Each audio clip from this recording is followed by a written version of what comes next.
called to order. Could everyone please rise for the Pledge of Allegiance? I pledge allegiance to the flag of the United States of America and to the republic for which it stands, one nation, under God, indivisible, with liberty and justice for all.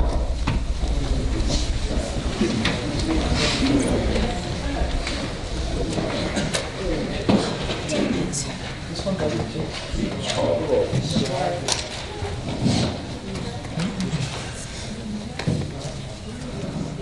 Trustee Costa? Present. Trustee Caprio? Present. Trustee Rogers? Present. Trustee Sweet? Present. Trustee Knight-Kichoriki? Present. Trustee Varian? Present. Mayor Yurkich? Present.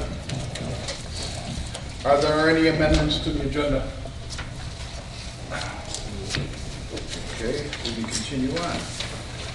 Is there a motion to approve the minutes of the November 24th, 2015 Village Board meeting? I so move. Trustee Sweets, second by Trustee Troiki. Is there any discussion?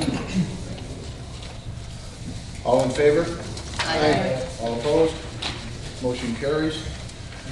Second, is there a motion to approve the minutes of December 9th, 2015 Village Board meeting? So moved. By Trustee Costa. A second. Trustee Caprio. Is there any discussion? All in favor? Aye. All opposed? Motion carries. Next is recognition. We are losing a very good man, Lieutenant Mark Fish from the Will County Police, who's been with us for over 4 years now, has made a big difference in the village. He's become a friend. He's become the person that can calm situations down and keeps everything straight in the village. I hate to see him go. I know the board feels the same way, and I'm sure they're all going to wish you well. But what we would like to do, in recognition of your outstanding service and dedication through the Will County Sheriff's Department and to the residents of Homer Glen, I would like to award the key to the village to Lieutenant Mark Fish. Lieutenant Fish has closely worked with the village administration and elected officials for the past 4 years, ensuring and practicing or protecting the safety and security of the Homer Glen community. His mild, easygoing manner and open door policy has been tremendous benefit to the village staff, elected officials, as they work side by side to form a sincere and trusting working relationship.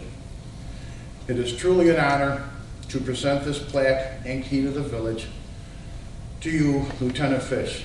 Your professionalism, experience, knowledge have all been a true asset to the community, and you certainly will be missed. We all wish you the very best. You embark on your future endeavors. Congratulations.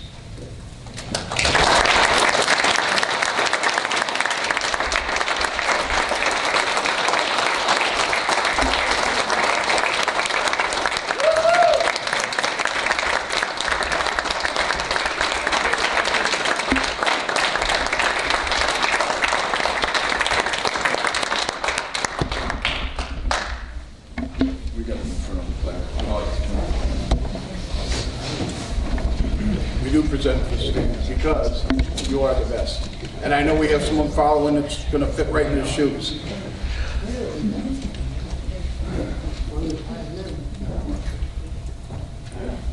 Thank you.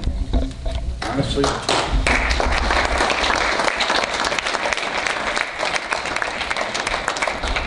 Lieutenant Fish needs a minute. Just a minute. Go to the mic. Go to the mic. I know it's long. No. He wants to go that way.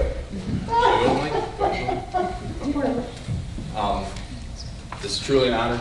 I thank you. I've got a million things going through my head right now, but the first and foremost is thank you. I thank God, I thank my parents, I thank my wife back there, I thank the board, I thank everybody, past boards, this board has been tremendous. The staff is just awesome. You guys hear it all the time. The mayor and everybody else says how hardworking you guys are and how you really make things run around here. I commend you guys. You guys are great, and it truly has been an honor to spend my time and work with you. Joe's got me on the clock. He's going to hold me to 2 minutes, Bob. He's going to give me the cutoff. No. Whatever they want, Doc. But the committees and everybody that I've got to work with and got to serve with have been phenomenal. You guys all do an excellent job. All the co-chairs of the Public Safety Committee, the Parade Festival Committee, everything's worked great. I'm so honored to be able to have the opportunity to first of all say this and express my appreciation to everybody here. But then definitely, and I don't want to miss it, the last thing I really want to appreciate is the community. The Village of Homer Glen, I said it when I first got this position 5 years ago. I was at the podium. I said it's an honor and privilege to wear this uniform and the badge. I respect this. I respect everything it stands for. The last year or so, been a lot of bad stuff about police and papers, but the community that stood behind the sheriff's office and the deputies and myself and everybody that works out here. So thank you.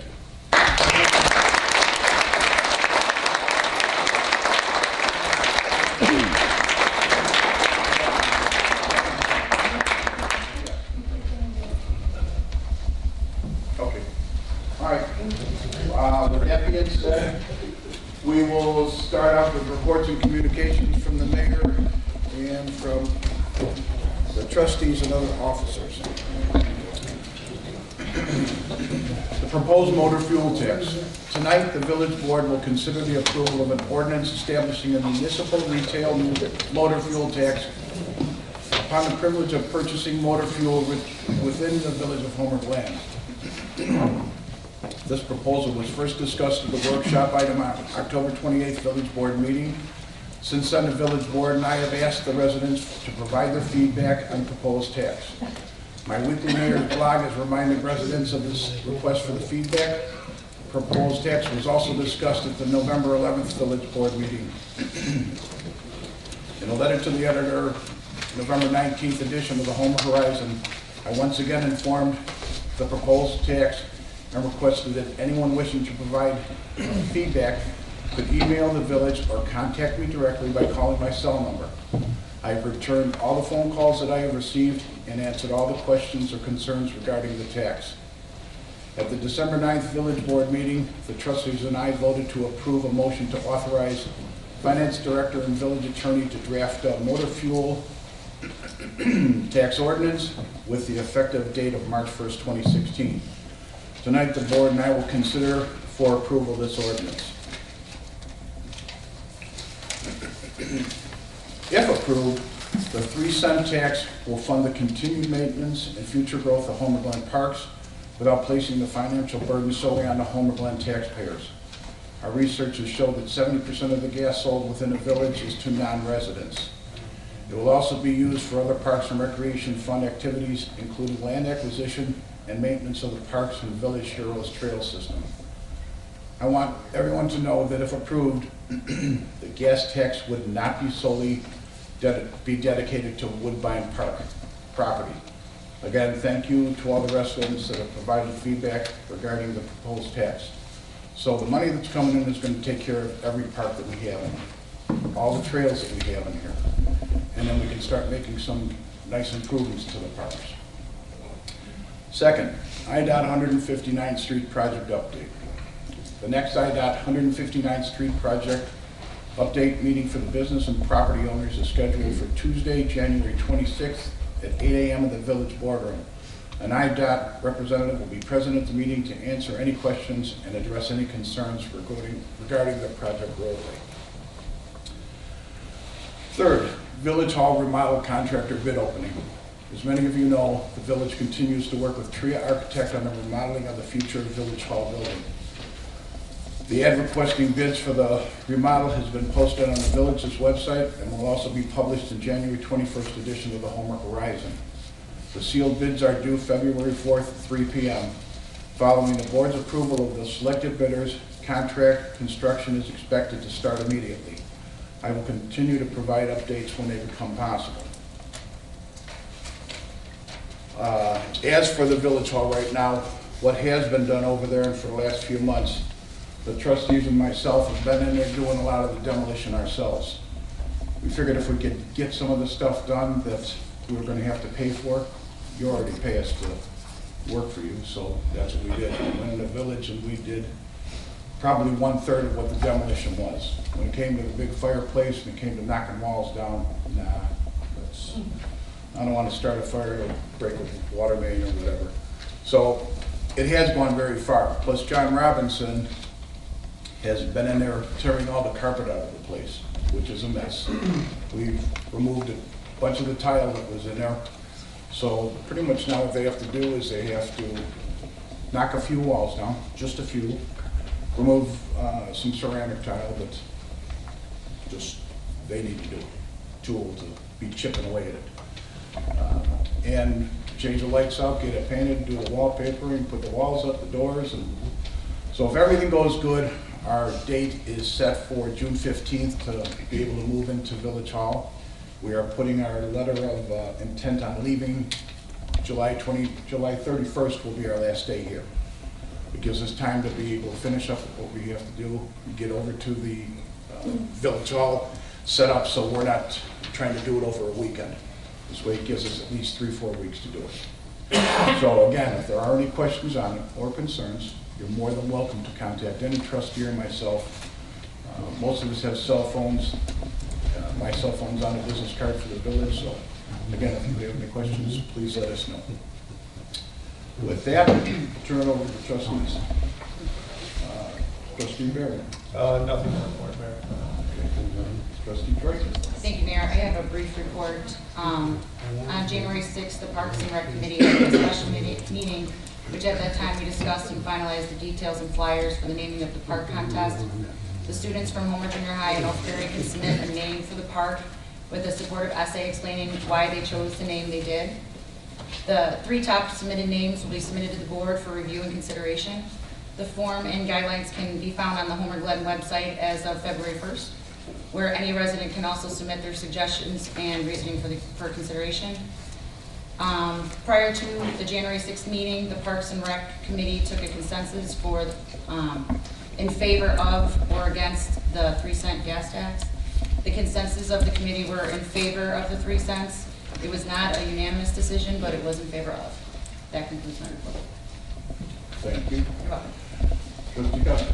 Thank you, Mayor. Just briefly, Mark, I'd like to thank you for the many years, not only with the Sheriff's Department, but with the village here. We've worked very closely on a couple of committees that I serve on since I've been a trustee in the village. You know, someone that's able to retire, no matter what age, is definitely a milestone in our lives. And I wish you all the best in your retirement and a well-deserved retirement from the department. Thank you. Thank you, Trustee Costa. Trustee Caprio. I have nothing to report, Mayor. Trustee Suisse. Thank you, Mayor. Reporting for the Environment Committee, I'd like to remind the Earth Day Arbor Day Subcommittee that our next meeting will take place on January 20th at 6:30.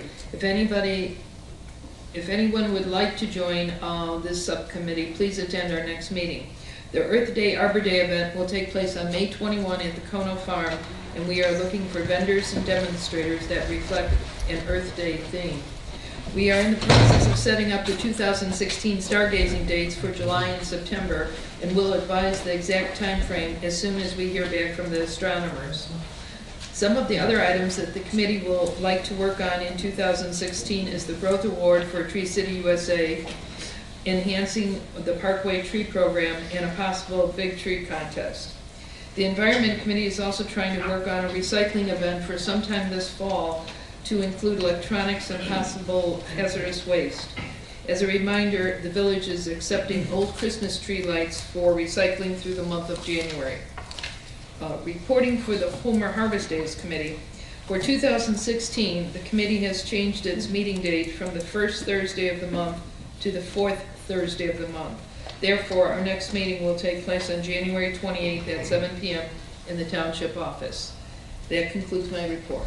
Thank you, Trustee Suisse. Trustee Rogers. I would just like to, on behalf of the Public Safety Committee, remind people that our public safety meetings are on the first Wednesday of every month. Our next meeting is the 3rd of February, and I encourage attendance in that meeting. Two of the main things that we'll be discussing are AEDs and speed speed in the village in general and ways that we're going to look to curb those. I believe it's going to be a fairly important meeting and encourage attendance at it. As always, I want to continue to encourage everyone to make sure you shop locally.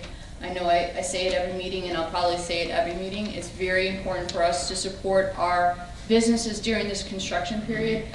We've been very fortunate that the weather's been really great. We haven't had to fight snow in order to get access into a lot of these spaces. And I think that the IDOT's been doing a great job at keeping up with it. Janie Patch, our economic coordinator, she's an amazing liaison between us and the state.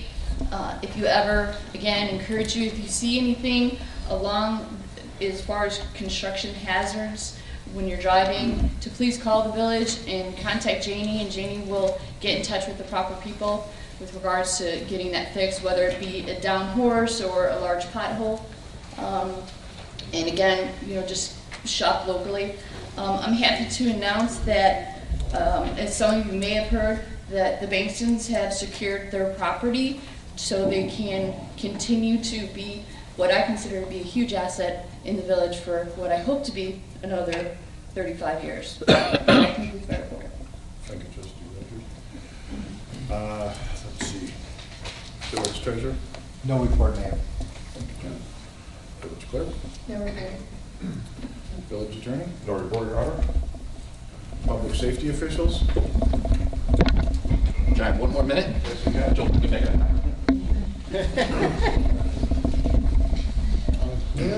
Again, I miss you that much. In case you guys haven't heard, I'm going to be leaving soon. Once again, it's been a treat to be up here and work with everybody. And we had a great run. I loved it. What I want to do right now is just take a brief minute. I want to introduce somebody that's going to be taking over my role in the position up here. Lieutenant Brian Conzer sitting right back here. I'm going to hopefully he comes up to the podium here. Brian, like I am, has a long-standing involvement in the community. He grew up in the area. Married, started a family, moved away. Likes the area so much that he came back. So he's still a local guy. When the sheriff asked me my opinion on Brian taking over my spot, I wholeheartedly agreed. I have extreme confidence.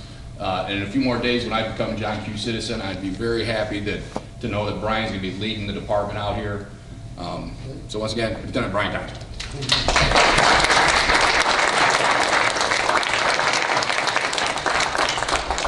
I just want to congratulate Mark on his retirement. He's an awesome guy. I've known him since I started here. He took me through. He picked me up when my first day on the job in field training, and I lived in Pebble Creek. I got in the car, we were ready to go. I said, okay, my first day. He said, do I need to get the phone books? You gonna be able to see over the dash? That's one of my first great memories with him. I'm like, oh, do I need some? And he goes, let's go, kid. So I will miss Mark, as you all will. I grew up in Homer Glen. I went to all the Homers. Through junior high, I went to Lockport High School. My dad built a house in Pebble Creek when that was being built in the 70s. So I do look forward to working with everybody, and thank you. Two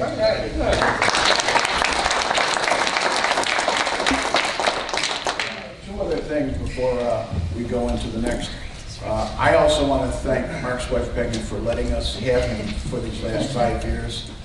And if he does get out of hand or he starts driving me crazy, you're more than welcome to ship him over here and we'll put him to work. Thanks, Peggy. The other thing is, there is a fundraiser coming up for the Disabled Patriot Fund. It is going to be at Gaelic Park on February 20th. It's a Saturday. Doors open at 6 p.m. It's a cash bar. Admission's $25. All the money goes to the Disabled Patriot Fund. They will have auctions and food and a 50-50 raffle.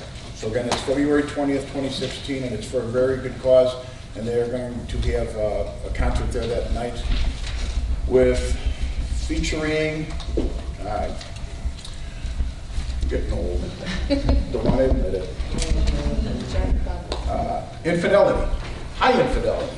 So if you can make it, it would be very nice because you're helping a very good cause. So with that, we go into public comment. Oops, village manager. I actually do have a report. I just want to let everybody know that on Monday, the 18th, we will be closed. The village hall will be closed to the public. Staff will be working that day. We have training and in-house filing to do, and we will resume our normal business hours on Tuesday the 19th. I also have an announcement I'd like to make.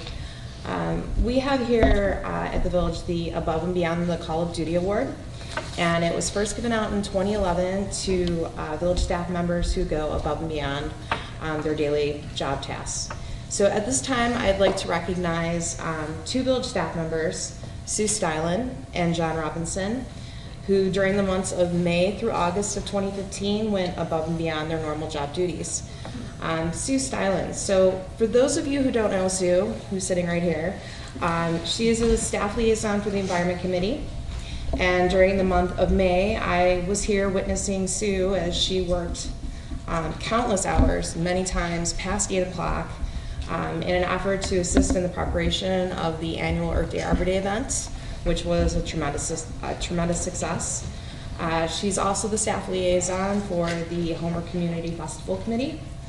And again, saw her working here late in preparation for that event and ensuring that it was a success. During the months of May through August, Sue is in charge of the village's EAB tree removal and replacement program. She works with the village arborist to schedule tree inspections and works with the residents to explain information about the trees and what the arborist does when he comes out. She coordinates with the highway department to ensure that those trees are removed if they're diseased or dead. And then last fall, she coordinated a parkway planting program with over 75 trees being planted in the village's parkways. All of the work I just mentioned is in addition to her regular daily work tasks that include being chief oil officer and providing backup to the village's receptionist. So I appreciate you, Sue, for everything that you do for us, and I'm grateful that you're a part of our team. Now for John Robinson, who's in the back corner, he likes to hide, but I'm putting him in the spotlight.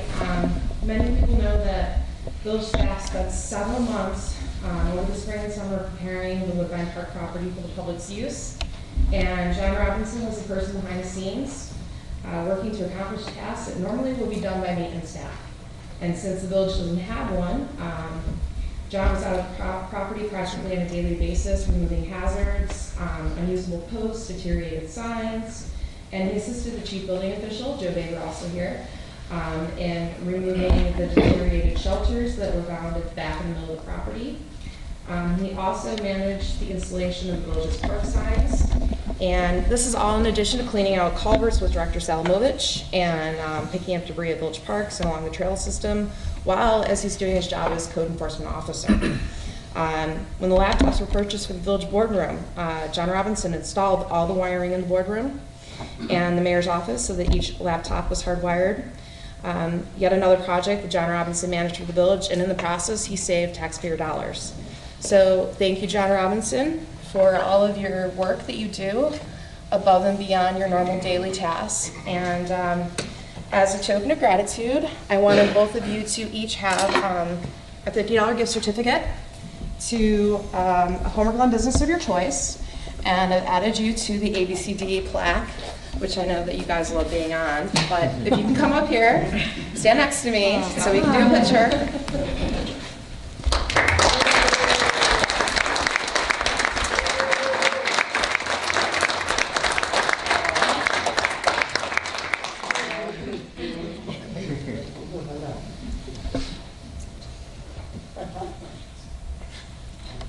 One more, just in case.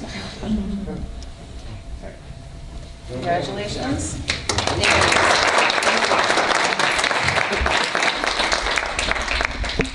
One other thing that John's done, well, there's a million things that John has done around the village, but as going back to the village hall, John's been spending his weekends along with the trustees and myself But he's the one that took up every ounce of carpeting in that building, which is it was a lot of work.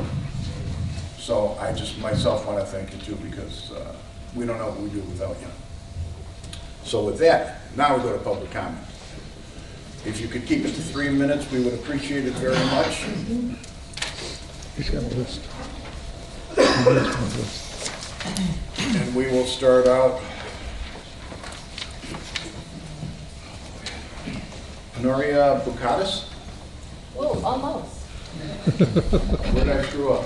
It's Panorea Bakutis. Honoria. That was pretty close. Mayor Bukic, Village Clerk Holtz, Board of Trustees, and Interim Village Manager Kokodinsky. My name is Panorea Bakutis, and I'm representing Robert Morris University from the Orland Park campus.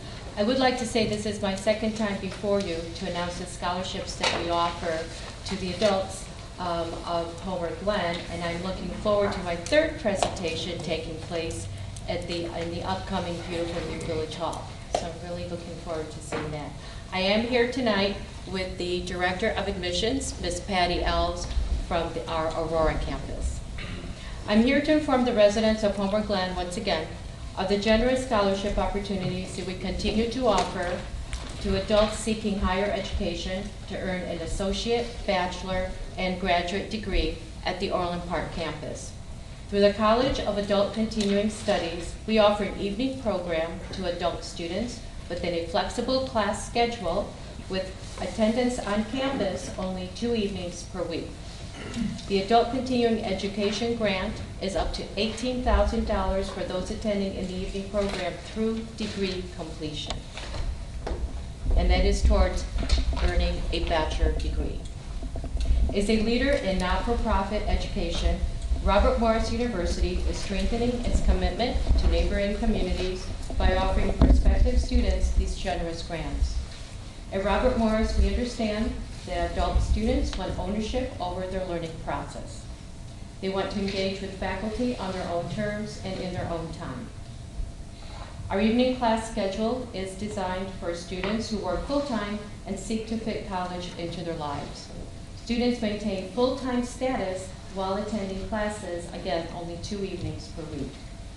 Through the adult model, we offer classes in the traditional classroom setting, allowing for consistent interaction between student and faculty.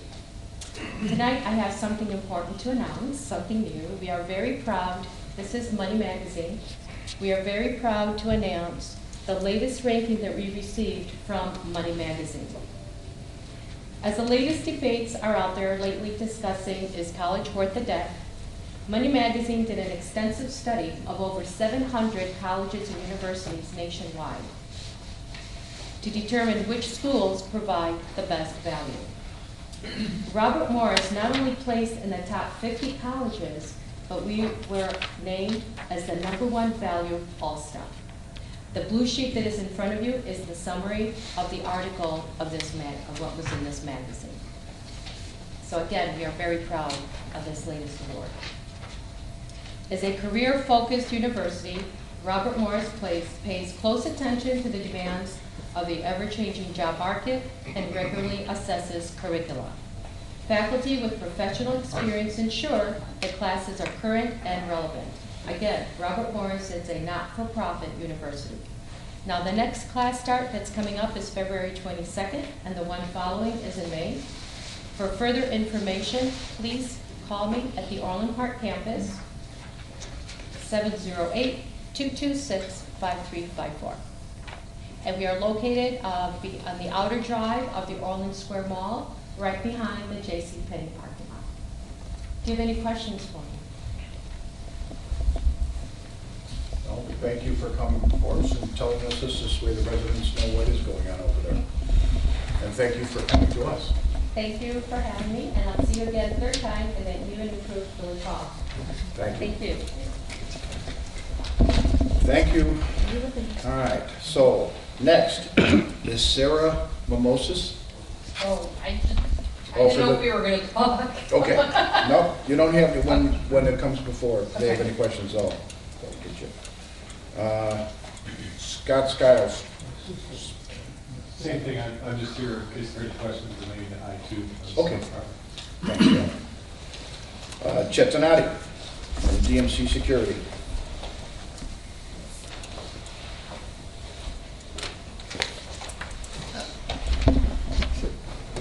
Mr. Mayor, hold on.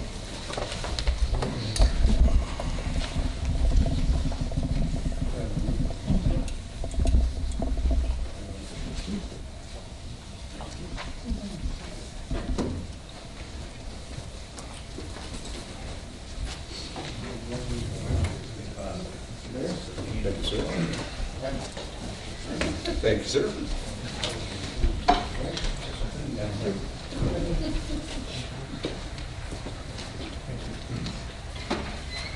I'll save you the trouble of having to go into that packet, if I may, a little bit.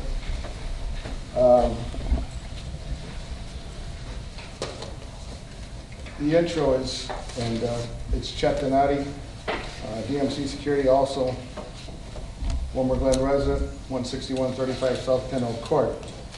The reason I'm before you today is an issue that's come up with the required mandated monitoring ordinance that Homer Glen has, which is totally wrong.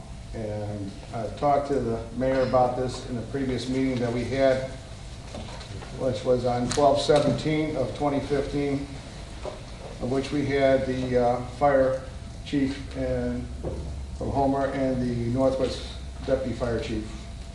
And as far as they were concerned, they were enforcing an ordinance that Homer Glen put into play, a mandated of monitoring of fire alarm systems. I will, in that packet, you have my biofacts, because the reason I'm going to explain myself is, unfortunately, because somebody from Westcom did not believe who I was anyhow. I've been with the board of directors for the ESA, Electronic Security Association National, since 2005. I'm president of the Illinois Association since 2007 to present. I'm also the board of directors for the Central Station Alarm Association International. I'm a retired police officer from the city of Markham, and I've been on the Public Safety Committee since its inception for the village of Homer Glen since 2002. I don't know who's going to last longer, me or Bob. And I also founded DMC Security Services 45 years ago. We are a UL listed central station. I'm also on the Technical Standards Board for UL, and I'm a licensed private alarm contractor, as well as other.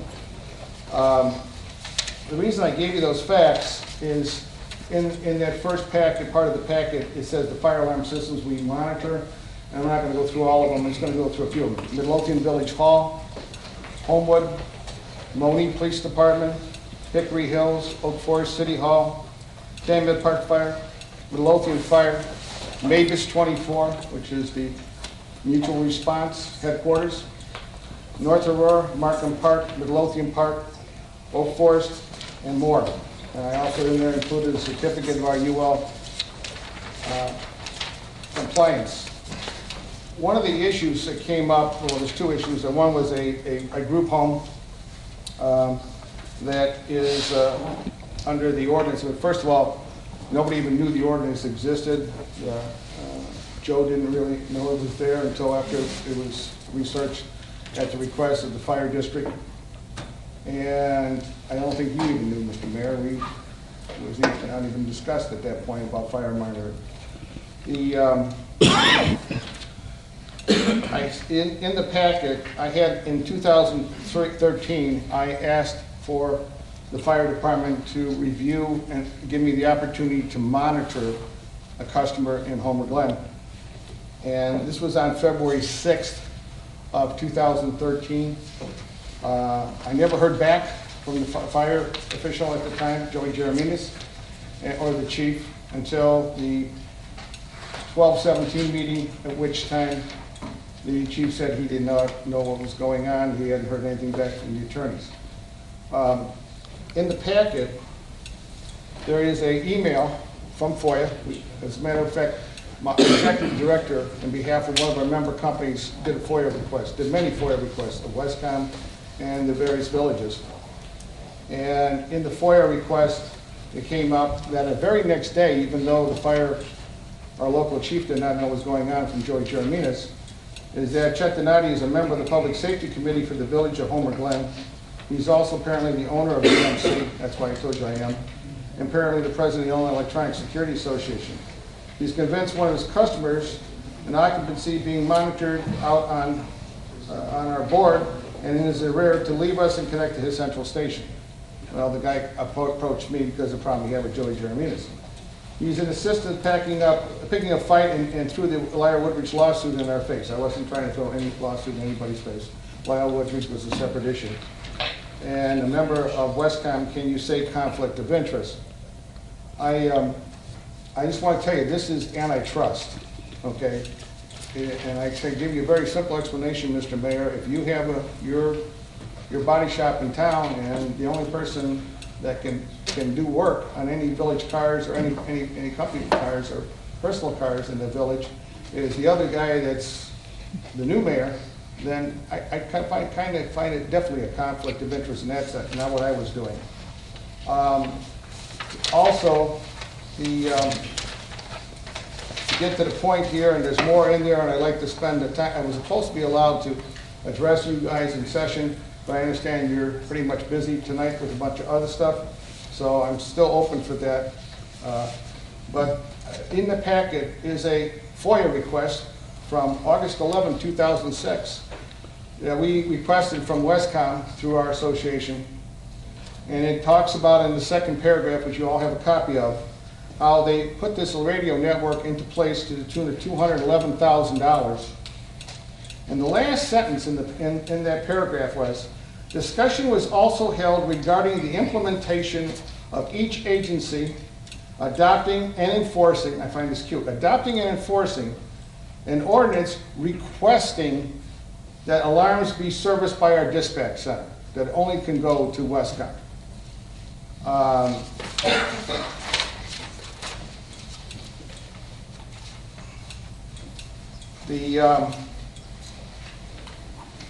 The other part of the sheet is in 2010, that network has been fully paid for, and Westcom is getting pure profit off that network. As a matter of fact, the mortgage we found out for the Westcom building was pledged to the bank for revenues from the alarm service revenues. The real issue here is there is no mandate, which I gave you a copy of your 2007 NFPA that you guys adhere to. There is no mandate anything here as far as alarms are concerned. It can go either or, central station, which we are, you all listed central station, or elsewhere. And the problem is anywhere else in the country other than this scheme that was put together to put ordinances in place locally so that they can mandate collecting of revenues, and only them collecting the revenues, is totally antitrust. And it's not a matter of what's legal, it's a matter of what's right, and I'm asking the board to do the right thing to take out the mandate of the fire alarm ordinance requirement. I do not have a problem, nor does my fellow members have a problem with the required fire alarms to be monitored. They can go either or. As you can see, I do villages, I do towns. I don't understand why I can't do something only because it's a money issue and it's not life safety. Thank you. Thank you, Ted. Next would be Dan Kenny. Hi. Thanks for letting me speak. Dan Kenny, 16237 Miramel Drive, Homer Glen resident. I've spoken about this before. I'll just be brief and say I support the gas tax that you're voting on tonight. As do many other residents. I think it's a great logical tax. I mean, nobody likes taxes. Nobody likes an extra tax, but this is very logical, well thought out. I want to thank the mayor and the board as always. I don't think it's said enough. You guys do a lot of great work for the village, and we appreciate it. And so I support you and my gratitude. That's it. Dan. Next will be Jim Corbin.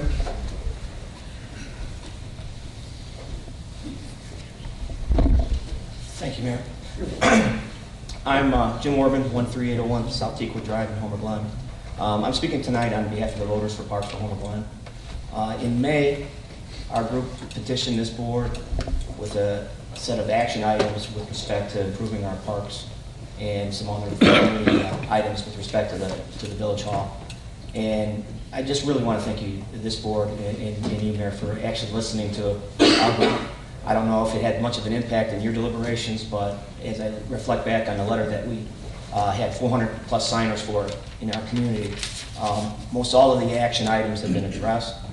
Tonight, I mean, it's an exciting night. I mean, this could be a night that changes the entire trajectory for our village. And I'm just very excited when I saw the agenda of the legislation that's before you tonight with respect to the sewer line and tendering notice to get into the new village hall, and in particular to the parks funding ordinance. I know everyone likes to call it a gas tax, but I don't look at it that way. I actually feel as if we've been this is a problem that's been in our community for over 15 years. There's been, when there was a township, there was a parks referendum that was clobbered, but 2,000 people signed to get that on the ballot. So there is no board has addressed this like you guys have. And for the trustees, I know it's a big vote for you guys. Once again, nobody likes taxes. I get that. This is a very smart way to do it. I would expect that if New Lenox or Lockport or Lamont had the ability to take a half a step back and not have a park district and fund their parks via pass-through excise tax on non-residents, they'd be jumping all over it. One of the advantages that we've got today, since we incorporated so late, is we can look at what these other communities did and maybe discard some of the bad ideas and implement some of the good ideas. So as you guys deliberate the gas tax tonight, if you're for the gas tax as a trustee, it's great. I'd like, congratulations. I'm glad you're siding with our group. If you're against the gas tax, I respect your opinion. I'm glad you feel that way. But I would like for you to speak to at least what's the alternative.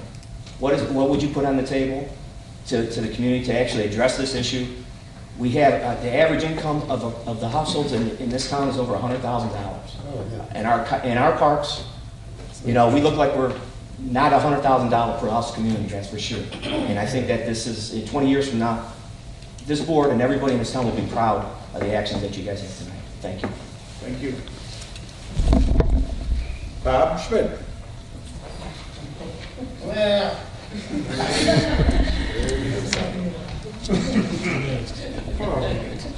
Hello, everybody.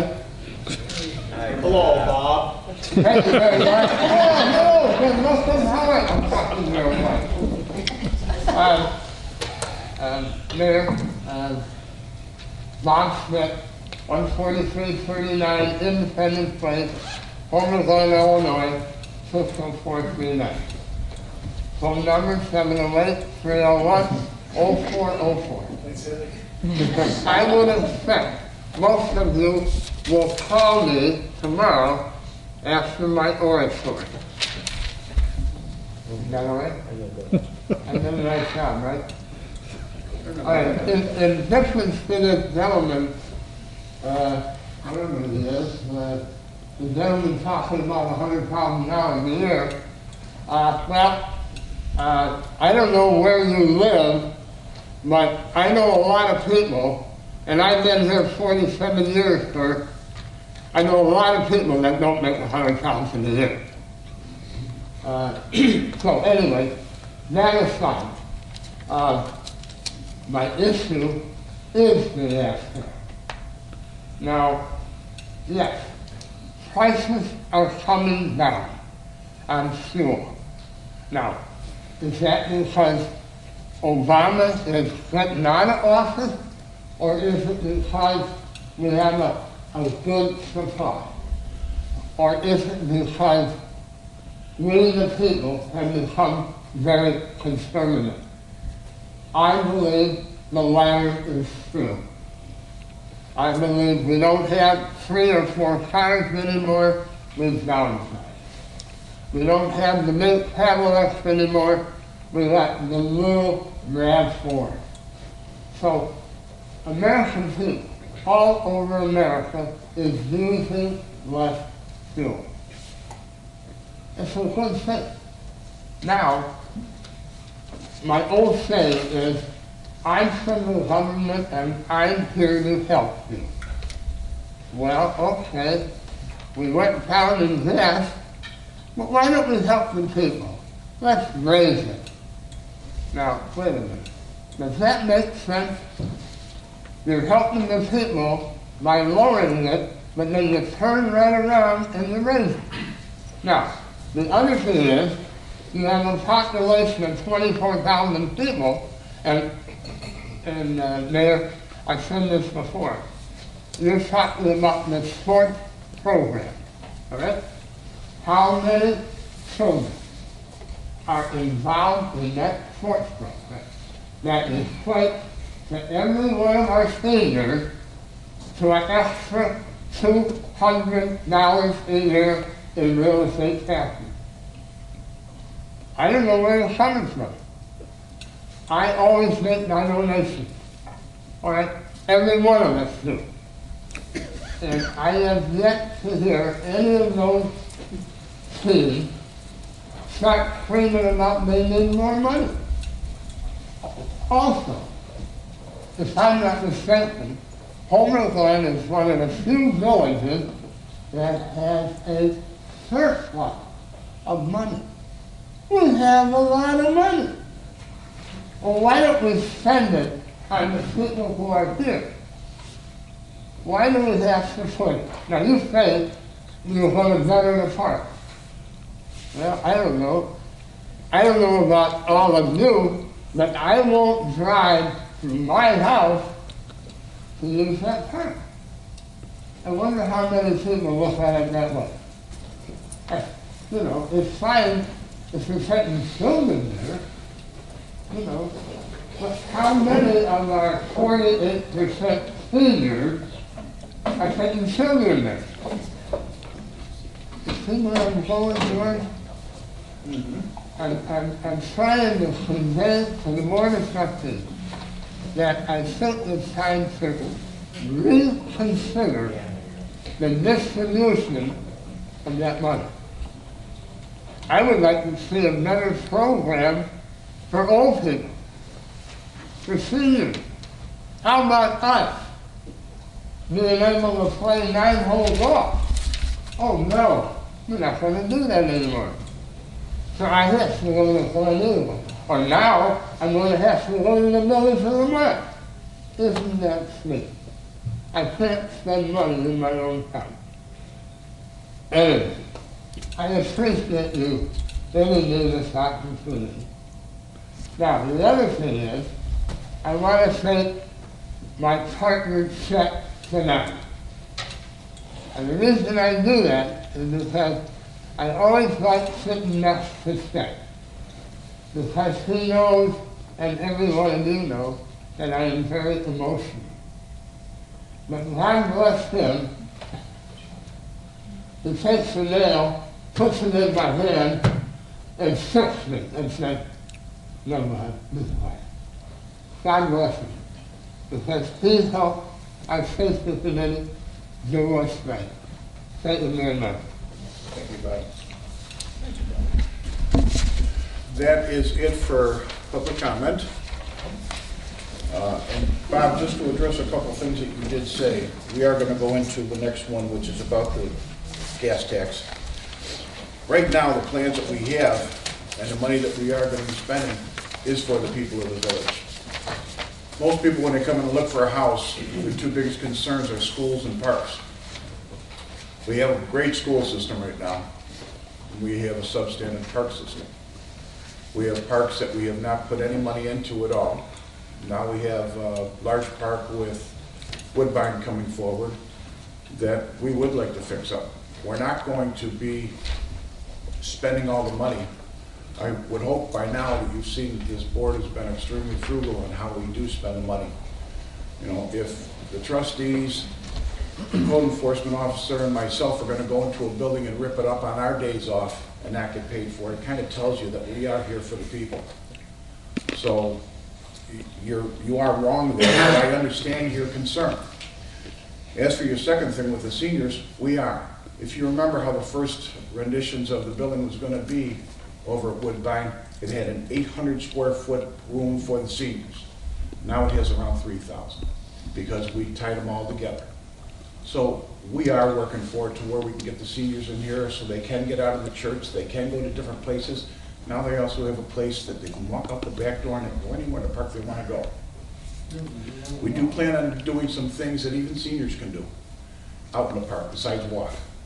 You know, but now what we're going to do, we're going to see what the seniors do want up there, as long as the rest of the village.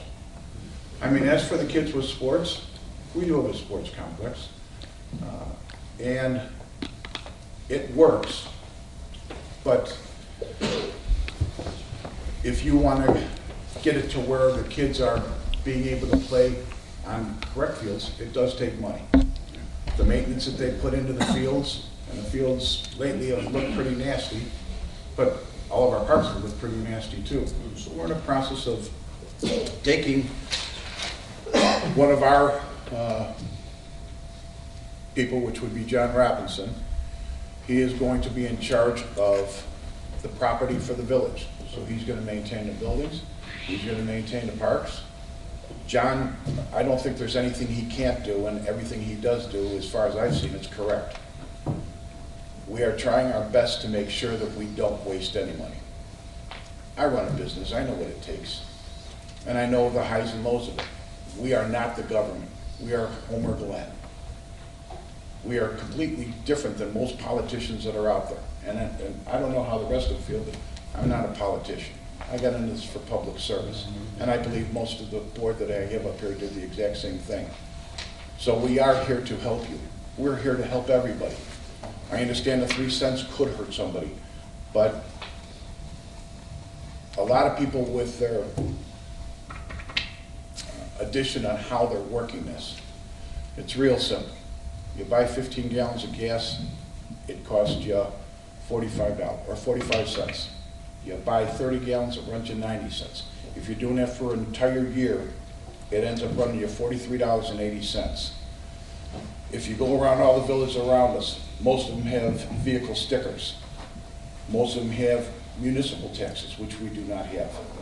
A lot of them have taxes on the gas and on the electric and on the phones and on the cable.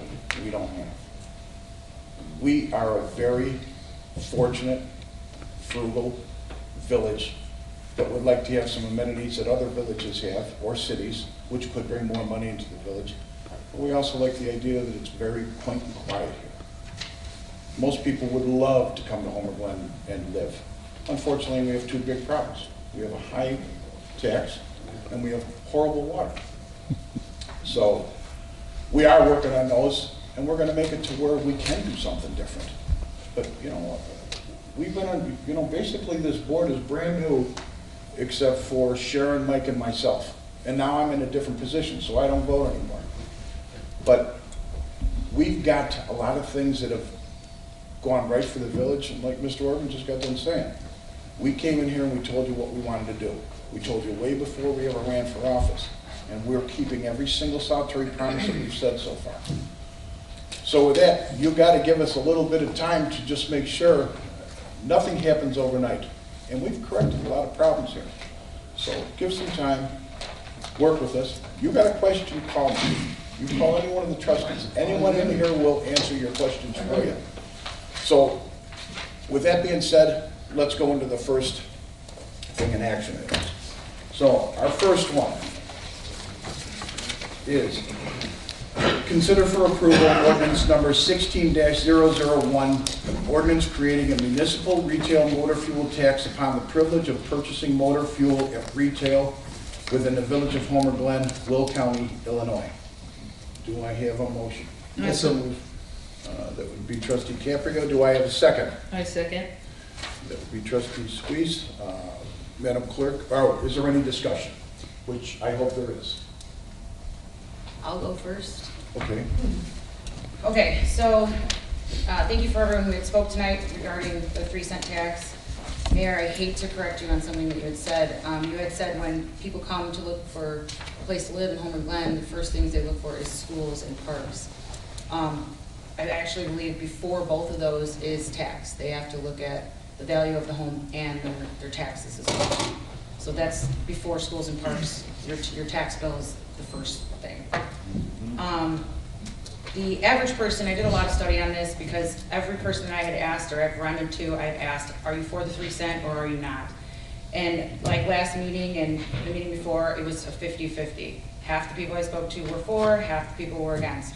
So I did a little investigating myself. The average mileage that a person puts on their car is 13,746 miles a year. If you take that and the average vehicle is 20 gallons to the mile, you're looking at $20. I'm sorry, 20 miles a gallon, thank you. It's, I wrote it backwards here. It's about $20.62 a year that you're spending in addition to your gas. Now, in my house, I have 3 drivers, so it's about $60 for my entire household. That's gonna be a difference. $60 to build something that my family can enjoy for years to come, I think is a great deal. However, Bob, like you had said, the seniors are very important to me. Every senior that I had spoke to is having a very hard time swallowing this 3-cent tax. And something you said too is you would like the park to have something for the seniors. Like George said, the park is going to be for everything and everyone. We're going to try to make it for everybody. However, I do not want to just pass this tax based on the 3 cents. And to keep it for years to come, I would like to put a few stipulations on it for discussion. I would like the 3 cents to be reviewed every year, same time every year, to keep it going, to drop the tax, to lower the tax. And for, I don't know, maybe 10 years, we're not allowed to raise it more than 3 cents. We had a list of surrounding communities that have the tax. Some have 5 cents, some have 9 cents, some have 7. I would like to know when they started that tax and how many times did it increase. I don't know any town, surrounding town that implemented this tax that said after a year or two, we don't need the tax anymore. Is this a tax that's gonna keep rising to 10 cents, 20 cents? Is it gonna keep going? When does it stop? So those are the only stipulations that I would ask if we were to pass this, that we would put into it. Okay. Thank you. Anyone else have anything to say? Well, I would like to say a few comments about how the village operating, basically, we operate on a sales tax, plus maybe a little bit of the motor fuel tax from the state. But we operate without a municipal property tax. We operate without a utility tax, without transfer taxes, without even asking for a vehicle sticker tax. So I think this is a minimal amount with the least amount of damage to anyone for a good thing, to help. It's not just for Woodbine, and it's not just for sports for children. For disabled children, we're trying to make it for everybody. That's all. That's it? Okay. I just want to reiterate that it's not just Homer Glen that will be affected by this, it's the surrounding communities. So I don't think that we're punishing anybody in Homer Glen to allow for this funding. I think it's a fantastic concept with low impact at the end of the day. Well, I sat with John Sawyers today, and Brian and I had numerous discussions on this as well, and I think that we did our due diligence probably to the point where we're pulling out our hair. Brian, right? Lots of due diligence. And, you know, looking at it, there is no funding source for this park if we do nothing. There's no money coming in if we do nothing. This goes nowhere. I think what I hear and what I want to make sure that everybody understands is this is not for Woodbine Park or whatever the new name is going to be. This is for parks, all of the parks that the village owns. Because if you go to these parks, you'll see that each and every one of these parks need a little TLC and then some. Everybody's definition of a park is different, and I think that's where this gets cloudy.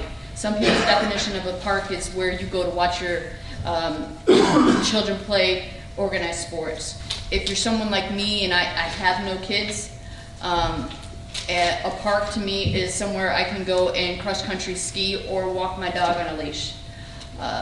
So the definition is broad because we all have in our own mind what that is. The seniors, I understand the seniors concerns with this, but they always have the option to buy their gas anywhere they want. They don't have to go to Homer Glen to buy their gas. They can go to Lockport, but I have an inkling that Lockport's gonna say, wow, look at what they did, that's pretty smart, I think we're gonna do the same thing. I see that, I foresee that in my magic ball. They can go anywhere and buy the gas wherever they choose to do that, but this park will be for everyone in this community, the seniors. I definitely am an advocate for finding some pieces that are ADA compliant, because I haven't seen any of that in any of the parks that I've gone to, where they can have active, do something that's good for anybody that's falls underneath that ADA restrictions. So I think that that's one thing that it is really, really important for me for everybody to understand that if we do nothing, there is nothing. It goes to zero. And so there's no way to maintain these things. Your home values, I think, especially, it doesn't matter if your house backs up to a park or not. My house is nowhere near any of these parks, but where I actually live, we have to go to a park to play because we live out in the middle of cornfields. So if I choose to sell my house, the first park they go to, it better look nice and shiny, or I'm going to be mad when my house doesn't sell. When they come back and go, you know what, that thing yeah, no, it's not going to happen. The home values are huge. As far as the fuel and putting years on, putting a one year thing on there, that's not going to, you're not going to see anything in a year. First of all, it doesn't kick in until March. So your 1 year,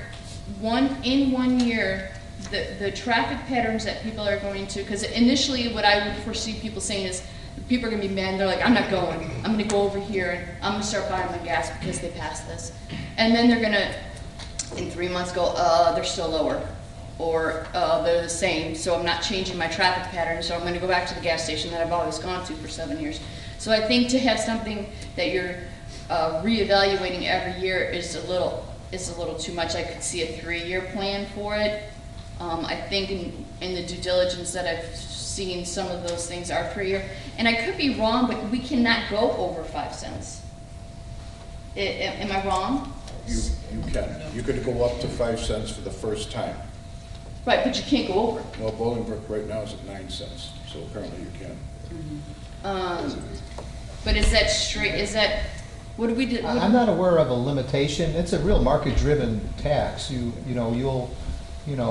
could tax your retail stations right out of business. So it has a self-control mechanism in it, but I don't know if the village attorney is aware of it, but I'm not aware of a cap. Where did that information come from then? Well, when you first did it, you can't go over the limit was 5 cents when we first discussed this. I think I may have said that, but I don't know if that's accurate. I don't believe there is a cap at the moment, but I don't know if the village attorney's. You don't believe there's a cap? So maybe it was the franchise fee that had it, because that had a 5% cap on it. But I would agree, I would like to see something similar to, and I think Bob came in, and I read an email that he wrote, I liked his idea of having something where we cap this at the 3 cent, and we look at it in 3 years and see where are we getting our bang for our buck. That's exactly what I'm going at. I mean, going a year-to-year basis, I didn't expect anything to change every year, but just to have it on the calendar to say, at this time, let's look at it. Be in the budget. But a change in the tax would require board approval, wouldn't it? Yes. So it would come before the board once again, and at that point, we could make a determination whether it's fair to raise it or keep it the same. But I would also like to see that we cannot raise it for a period of time. Can't raise it unless the board approves it. Right. And would we have to vote for it? But I would like to have it voted on now, because who's to say, and the next board could come in and say, let's do 10 cents. The next board can. They could amend it. They can do anything they want, the next group of people that come in. Anything that you set in stone gets blown up, and they can change whatever they want. Then how about for our term, we say that we won't do it for our term? I'm just listening to you guys right now, and then I can tell you what my opinions are, because you guys are the ones that are going to vote on this. If I can say something else, Mr. Orban, you had said if someone's going to vote no, please address how you would raise money for this. The only reason why I would say yes is because there is no other way. I've exhausted every avenue to try. I can't think of one that would work better than this. So that would be the one reason why I would vote yes. I just wanted to address that because you had asked. Thank you. Mr. Mayor, thank you. I certainly agree with my fellow trustees on the issue. Also talking with residents, and again, as we've said in the past, we always lean on our friends and neighbors that we've known for many years to ask their opinion and hope they give us their honest opinion. Sometimes they're too honest, but that's what we go to them for. Most of the people that I've talked to or run into in the community at first had some concerns about the 3-cent sales tax. And again, it's just adding more on top of the taxes we pay already.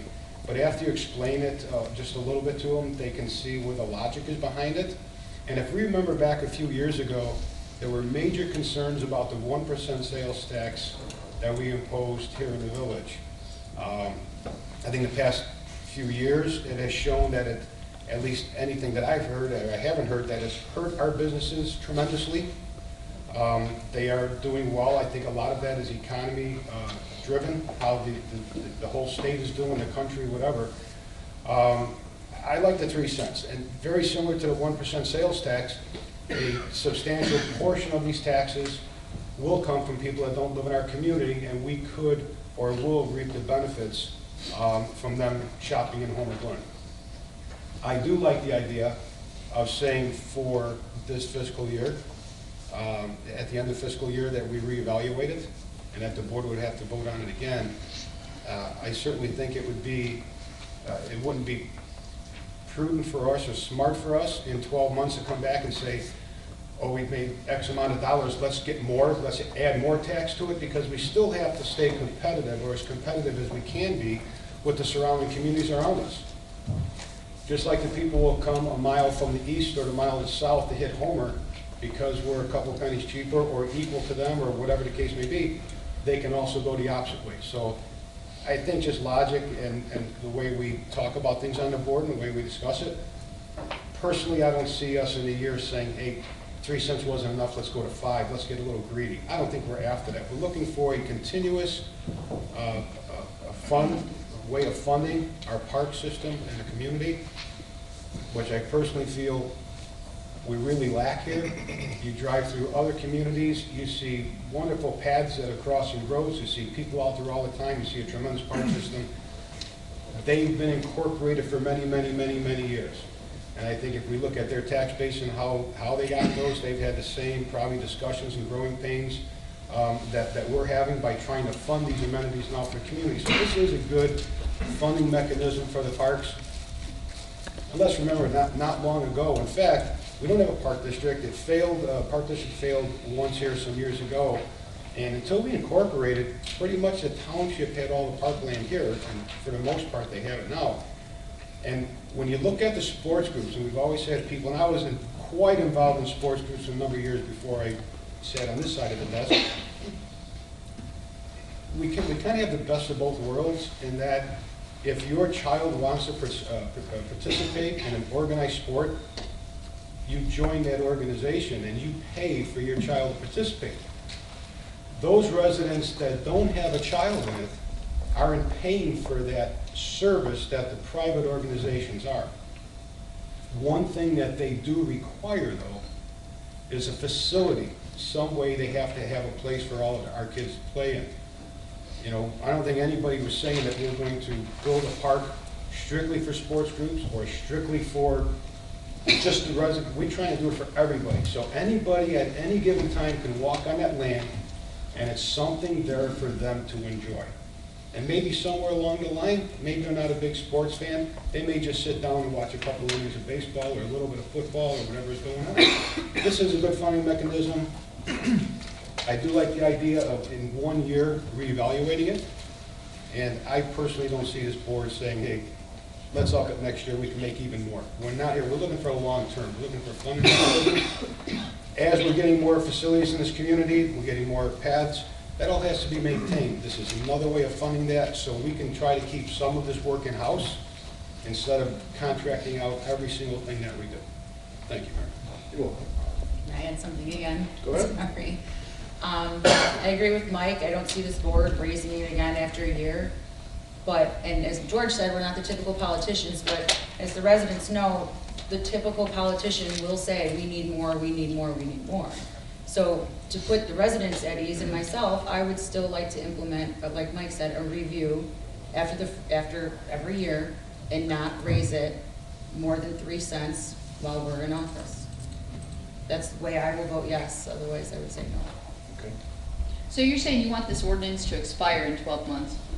That's what you're saying? And Because we're going to review it. No, not expire, reevaluate. We could either say, you know what, we don't need 3 cents, we might only need 1 cent, or we might not need nothing. But at that time, I don't want it to go, okay, well, we need 4 cents now. So wouldn't that be in April of 2017? Whatever date it, whatever Right, date in it is. April 2017, when we review the budget, this would be when this item would be reviewed, because that's Right, the we'll only review it. money that's gonna be in there, But so. at that time, when we review it, I don't want to have the board say, you know what, we need 1 more penny on top of the 3 cents. Does that make sense? Oh, I hear what you're saying. I don't want to keep raising it every year. I just We think can review annual it. is too often. I mean, I can agree with the term of the board, or the term of the current mayor. We don't raise it. I have no problem with that. That's what I would like, that's what I'm asking. And I'll just say the term of the current mayor because we have staggered terms. Everybody's term's different. Yeah. Then I'd say the term of the mayor. Is everyone set? All right, when we first, go ahead, Brian. Oh, no, go ahead. When we first talked about this, we won't mention any names, but we said 3 cents, and at that time, we thought our cap was 5 cents. And yes, we could have gone to 5 cents. You know, there's an old saying, pigs get fat and hogs get slaughtered. We're not looking to hurt anybody. All we're looking to do is make the best that we possibly can for something. Pretty much like Trustee Rogers had said, this is the way it works. The money that's in the park fund right now, when we first started home rule, we hadn't borrowed any money. So anything that was left over from the fund went into the parks and land acquisition, because these are non-funded accounts. For 2011, 2012, 2013, 2014, 2015, and up to date in 2016, because we've had the market come back up and people are starting to build, we have collected a total of $250,000 over that period of time from builders that have to pay a park fee.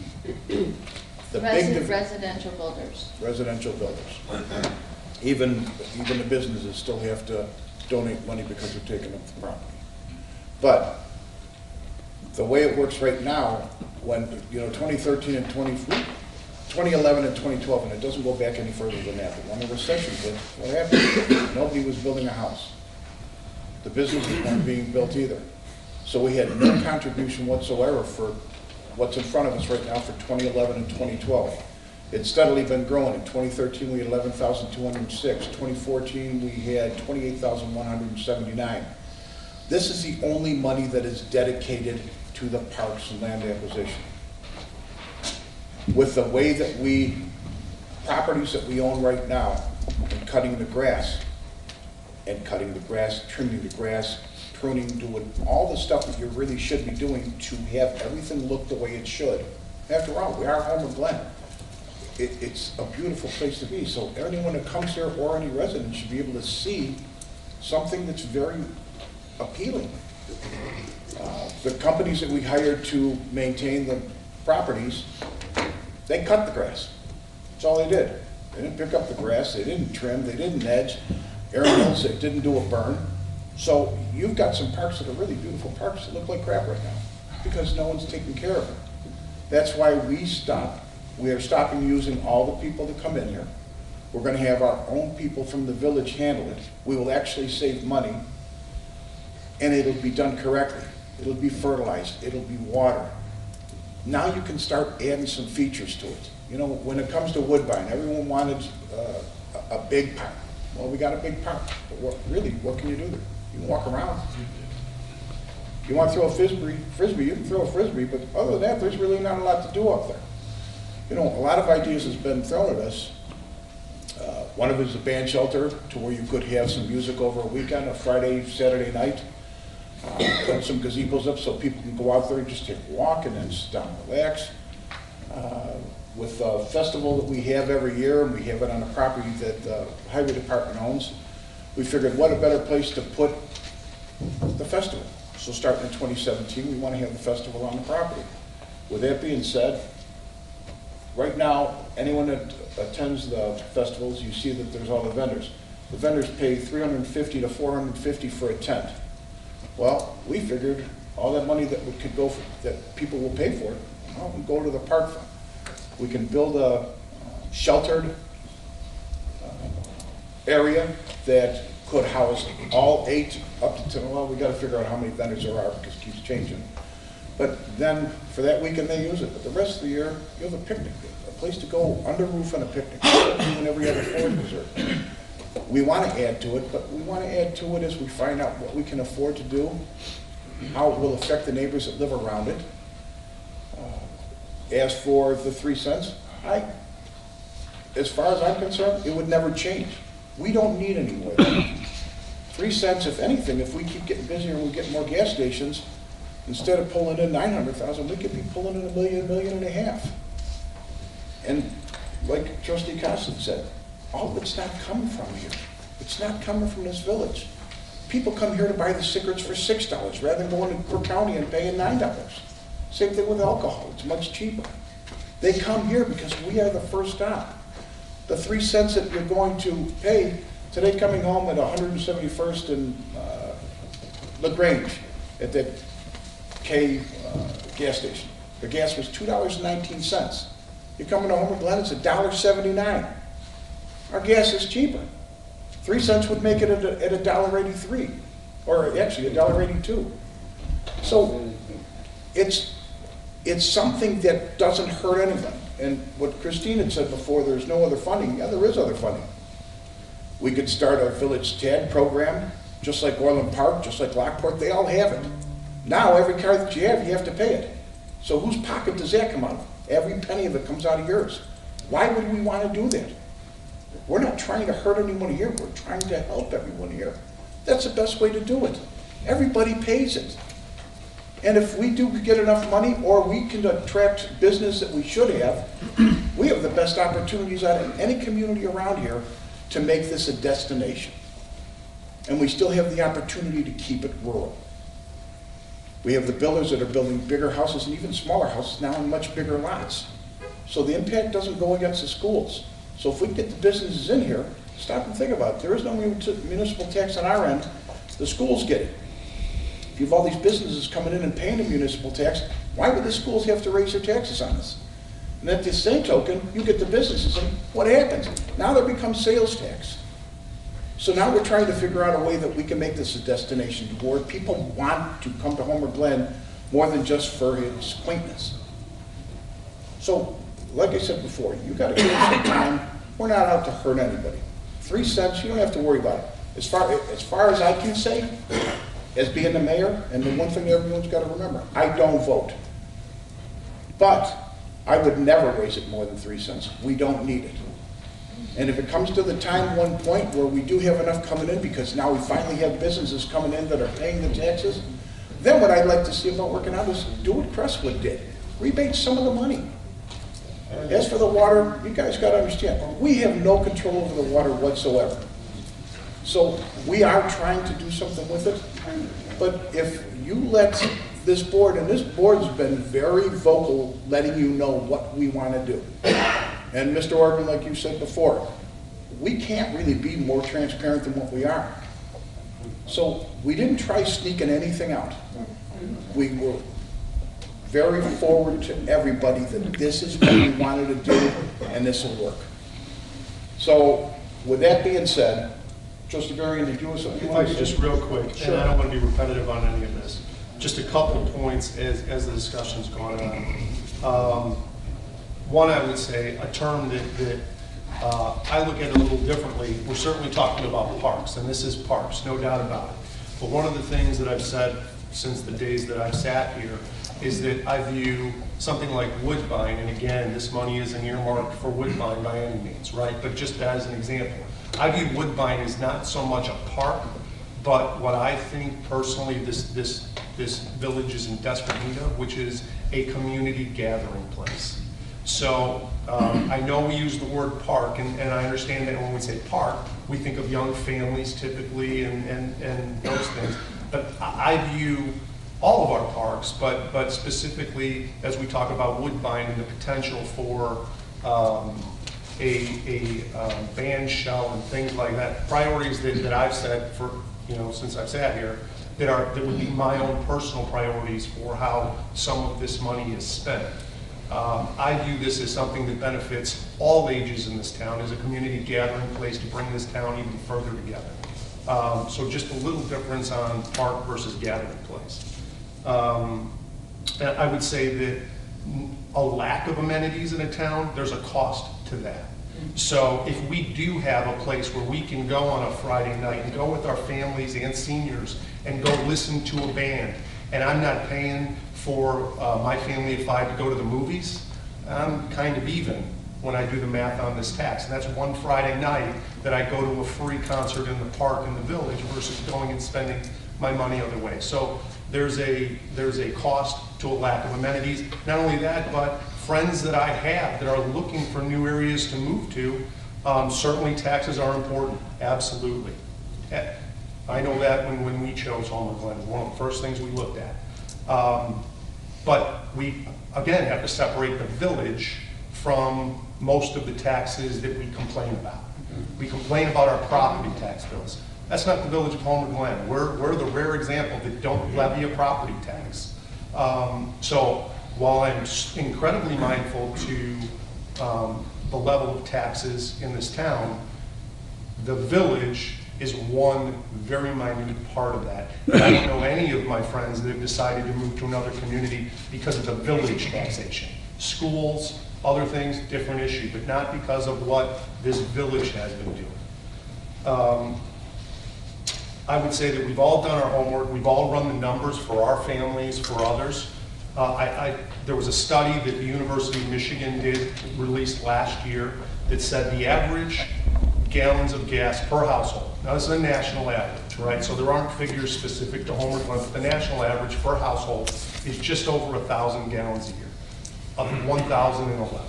When you do the math on this, that's $30 for the average household, right? So we all have done our various homework. Those are the numbers I come up with. But the key to that number that I'm not sure has been mentioned is that's if you bought every drip of gasoline in Homer Glen all year, every time you put gas in your car. And as much as we all try to shop local, there's times when I need gas and I'm not in town, right? So all of these figures of this $20, $30, that assumes that every drop is purchased in Homer Glen, and I don't think that's true of almost anybody. So I think that's something to keep in mind.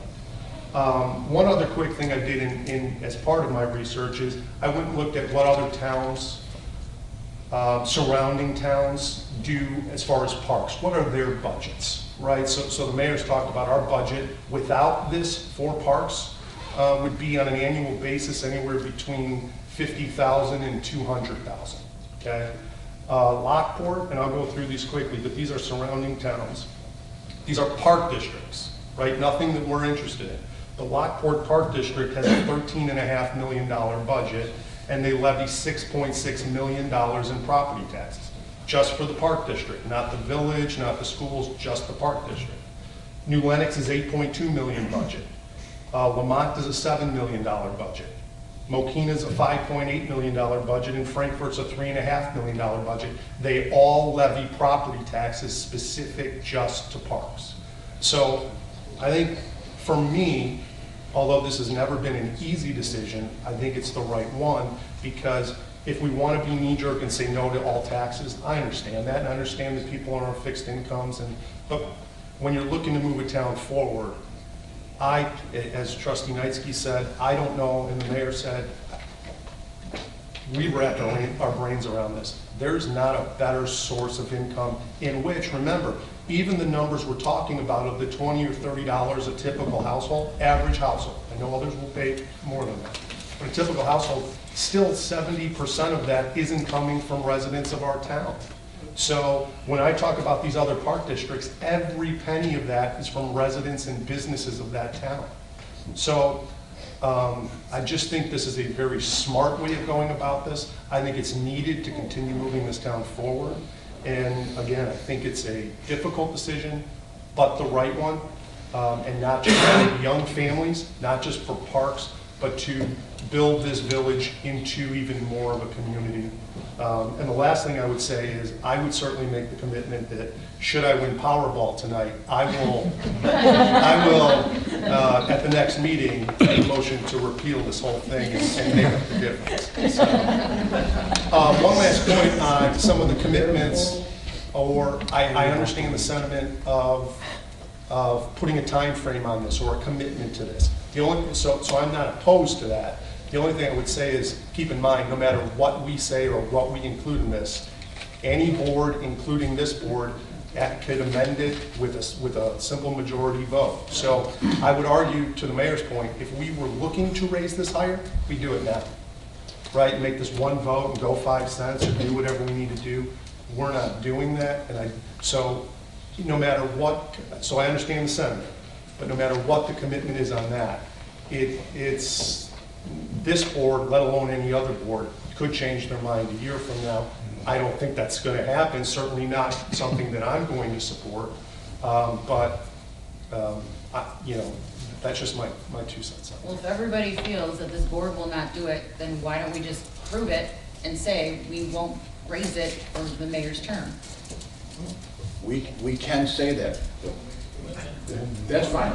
Why don't we put that on there? Sure. We will not raise it during my term. Okay. And that's fine, because I already told you, I would not want it to go any more than what it is. So with that being said, are there any other questions or?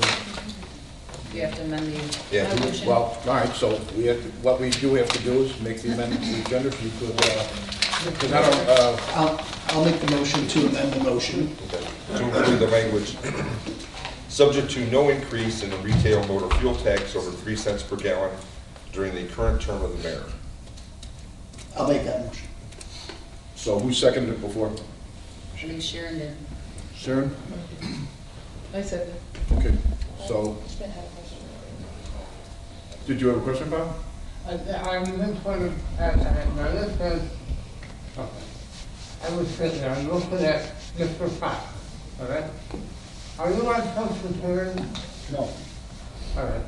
Then none of you saw what social security did to those who are retired, all right? They increased our premium, our health premium, our drug premium by almost 18%, all right? Now, that's why I complained. I don't think that's been a lot of money. Yeah, I can afford it. That's not it. But there's a lot of people my age, or sometimes more, that can't do that. You know, please, be aware that a large percentage of our population is not 30 years old. Okay, so every penny that comes in the household, yeah, I mean, my wife and I are good, but not everybody can say that. So, okay, shut up, Bob. All right, with that, Madam Clerk, please call the roll. Trustee Trachey? Yes. Trustee Sweet? Aye. Trustee Costa? Aye. Trustee Caprio? Aye. Trustee Berrien? Aye. Trustee Rogers? Aye. Okay, motion carries. Thank you. Okay, second on the agenda is to consider the approval of ordinance number 16-002, an ordinance granting a variation to allow single automobile display in the required front yard, subject to 3 conditions.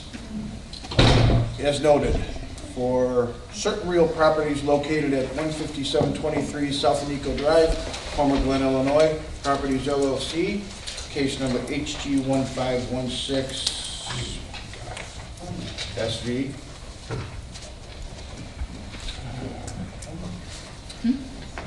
That's it. So I need a motion. So moved. Need a second? Second. Is there any discussion? I have a question. Sure. Petitioner. 15823 South Anico, have the vehicles been removed, the ones that were in the right of way? 15823, there was like I call it a bus, the VW bus. Been removed. Yeah. The 1.5 parking spaces that were part of the requirement in 15723, that's. We're scheduled to do it when the ground thaws, as Do the per. seal coating. I assume that was part of the special use permit we received prior, so that's on the schedule to be done before the June 1st deadline.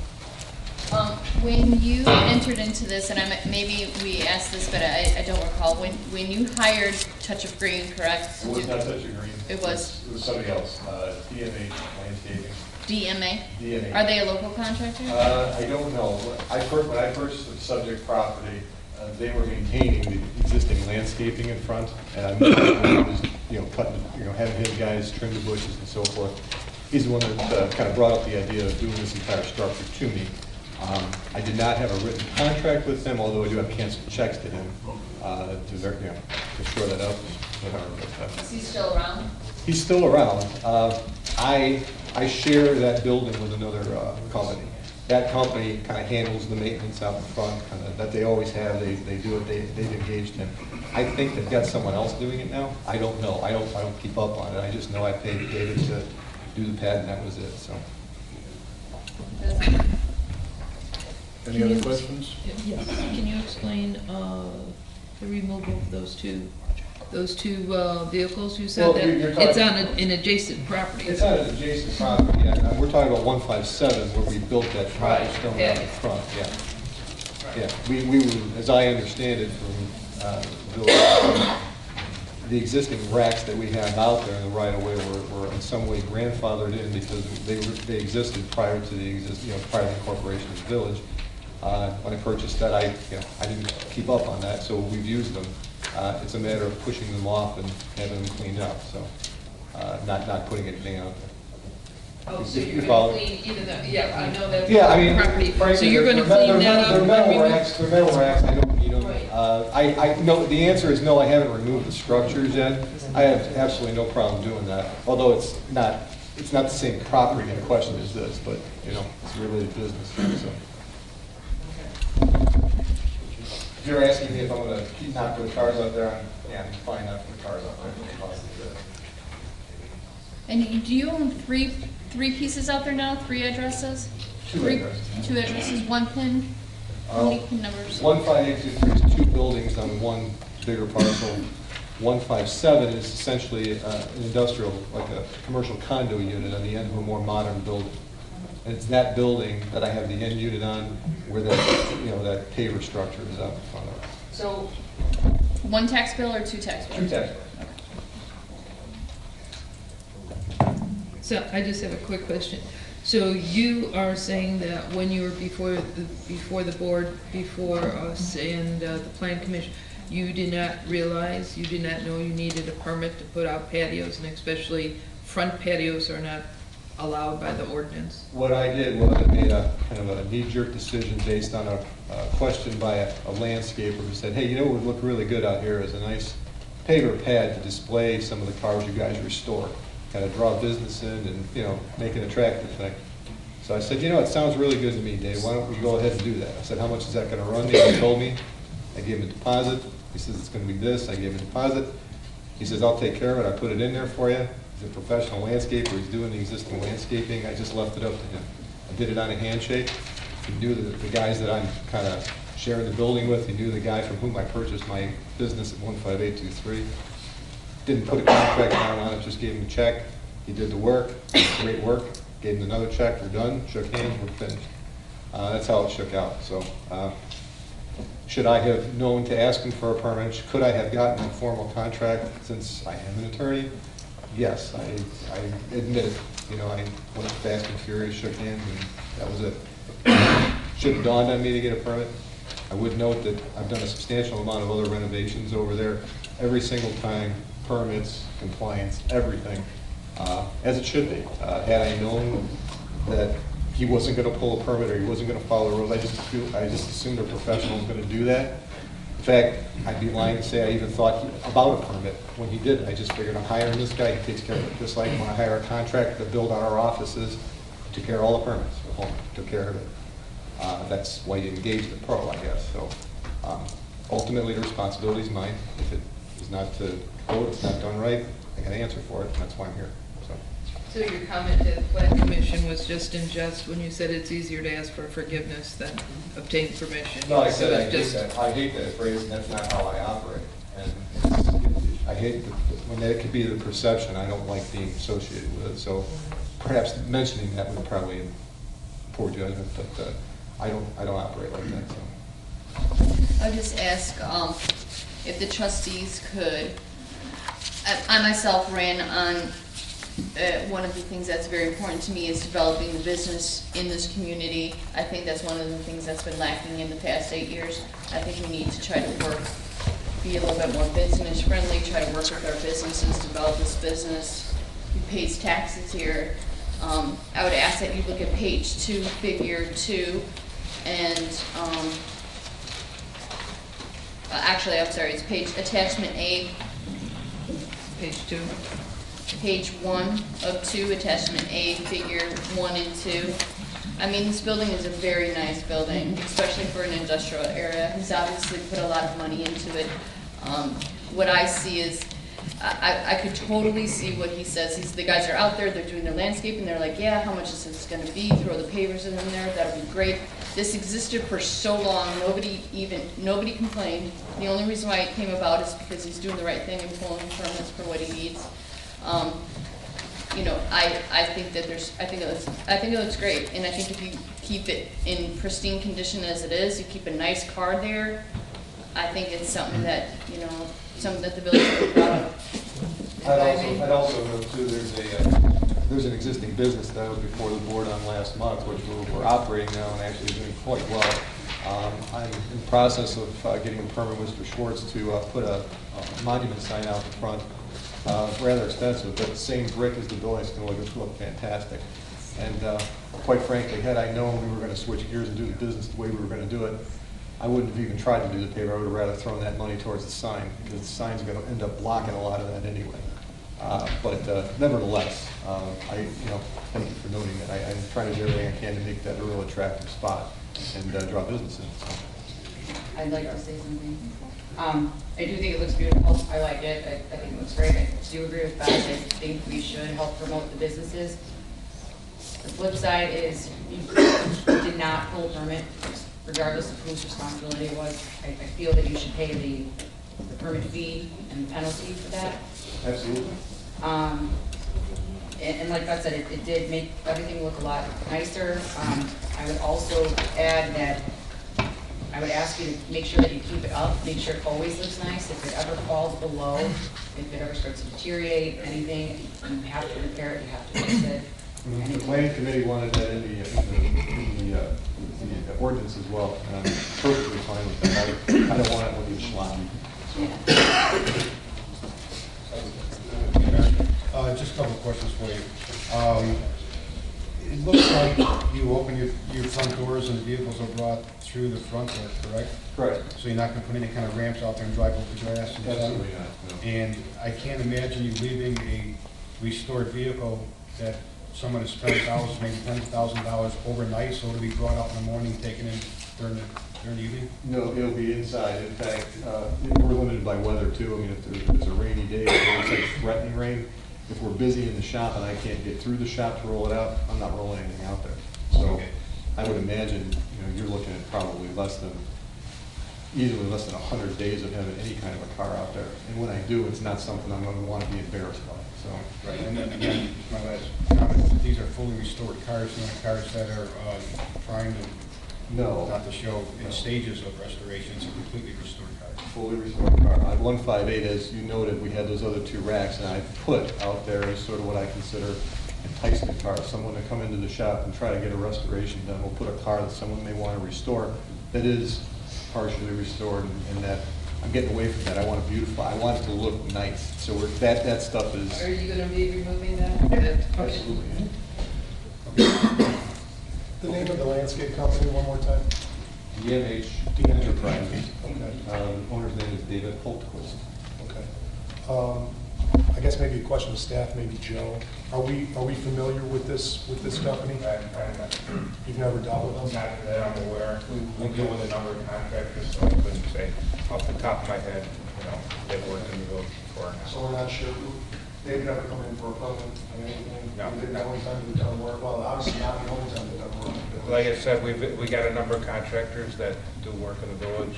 Yeah, So sure. I'm not aware of this particular contract. Okay. Any other discussion? Madam Clerk, please call the roll. Trustee Costa? Aye. Trustee Caprio? Aye. Trustee Rogers? Aye. Trustee Suisse? Aye. Trustee Varian? Aye. Trustee Metzger-Troiki? Aye. Motion carries. Thank you all very much, and don't think I don't agree. You had told me I had to tear it all down. Same with me, and having to do that. Thank you very much. And we're appreciative having you in Homer Glen and operating as a business, and we want to do what we can to work with you. And I think Christina said it best, I think the most important thing is that it keeps looking the way that it looks. It'll look better. Thank you. Thank you. Number 3, consider for approval a motion to direct the village attorney to notify the village's landlord and property manager of its intent to terminate the lease agreement at 14933 South Founders Crossing, Homer Glen, Illinois, 60491 by July 31st, 2016. So moved. Any second? Second. Discussion? I think we're all ready to get out of here. Okay. Madam Clerk, please call the roll. Trustee Metzger-Troiki? Aye. Trustee Varian? Aye. Trustee Suisse? Aye. Trustee Rogers? Aye. Trustee Caprio? Aye. Trustee Costa? Aye. Please. Can you send it to me at some point? Sure, it's on our website. Okay, number 4, consider for approval of professional services contract with HR Green, Inc. for the completion of the engineering design plans, the preparation of bid documents, and the preparation of submittal of project-specific permits for the Fittyman Creek Sanitary Sewer Project. Do I hear a motion? So moved. Trustee Trachey, Second. Trustee Costa, any discussion? Just one time, Mr. Mayor. Mm-hmm. And also in the motion as written here for everybody is for a not to exceed amount of $22,760. True. Thank you. Okay, is there any discussion on that? Okay, Madam Clerk, please call the roll. Trustee Rogers? Aye. Trustee Caprio? Aye. Trustee Suisse? Abstain. Trustee Varian? Aye. Trustee Metzger-Troiki? Aye. Trustee Costa? Aye. Motion carries. Number 5, consideration of the 1.5-mile review of Will County case number 6281-MV2, a request for a zoning map amendment, rezoning a 2.5-acre, more or less, for the A1 agricultural district to the E2 residential estate district, including 2 associated variance requests, and 1.5-mile review of the preliminary final plat of Brewster Estate subdivision for a 1-lot subdivision of 2.5 acres, more or less located on the north side of 151st Street, approximately 1 mile west of Cedar Road. Mark and Sarah applicants, Will County case number 6281-MV2. Do I have a motion? So moved. Trustee Costa? I second. Trustee Suisse? Is there any discussion? Mike Schwartz, could you give us a little synopsis? Just to summarize, for those who don't know, Illinois state statute gives all municipalities in the state 1.5 mile extraterritorial jurisdiction if you have a comprehensive plan. We have, as Homer Glen, a comprehensive plan. Those areas that are just outside of our borders that are going through any kind of a county zoning or county subdivision are sort of dually penalized, I guess, if you will, because they go through the county process. They also simultaneously go through the village's review process. It gives our Plan Commission and you as the village board an opportunity to make sure that what's happening just outside of our borders is consistent with what we have planned for the area. And in this case, the applicants are requesting a rezoning of 2.5 acres, which in fact is consistent with our zoning map and with our comprehensive plan, future planning map. And the one lot subdivision that they're creating is consistent with our subdivision ordinance, although there are some minor technical revisions that we have requested prior to the mayor signing that plat. Is there any other questions or concerns? Madam Clerk, could you please call the roll? Trustee Caprio? Aye. Trustee Maxey Trachey? Aye. Trustee Varian? Aye. Trustee Costa? Aye. Trustee Rogers? Aye. Trustee Sweet? Aye. Motion carries. Number 6, consider for approval the village's November legal bills for Mahoney, Silverman, and Cross LLC in the amount of $5,846.75. So moved. Trustee Costa? Second. Trustee Caprio? Is there any discussion? Madam Clerk, could you please call the roll? Trustee Sweet? Aye. Trustee Varian? Aye. Trustee Maxey Trachey? Aye. Trustee Costa? Aye. Trustee Caprio? Aye. Trustee Rogers? Aye. Motion carries. Last on the action, consider for approval a bid proposed for the prescribed burn in Erin Hills Park. Do I have a motion? I so move. Trustee Sweet, I'll second. Trustee Rogers, is there any discussion? I just have a quick question. When is the village planning to schedule the burn? Well, the Time frame? well, it has to be done before, it has to be done by April 30th. April, before, okay. Is there any other questions? I've had a couple emails from the Erin Hill subdivision over there. And will they be notified of this? Yes. Who's gonna do that burn? Well, the contractor that you're approving tonight would be Homer Tree Care, or Homer Environmental, which is part of Homer Tree Care. So when they do it, we don't have to notify them, they'll notify them, or? Right, they'll put something on every door. Madam Clerk, could you please call the roll? Trustee Varian? Aye. Trustee Sweet? Aye. Trustee Rogers? Aye. Trustee Caprio? Aye. Trustee Maxey Trachey? Aye. Trustee Costa? Aye. Motion carries. Is there any old business? Is there any new business? I need a motion to adjourn to go into executive session for potential pending litigation, 5 LCS 120-C-11, and 2 personnel matters. So moved. Is there a second? I'll second. All in favor? Aye. All opposed? All right, we move into executive session.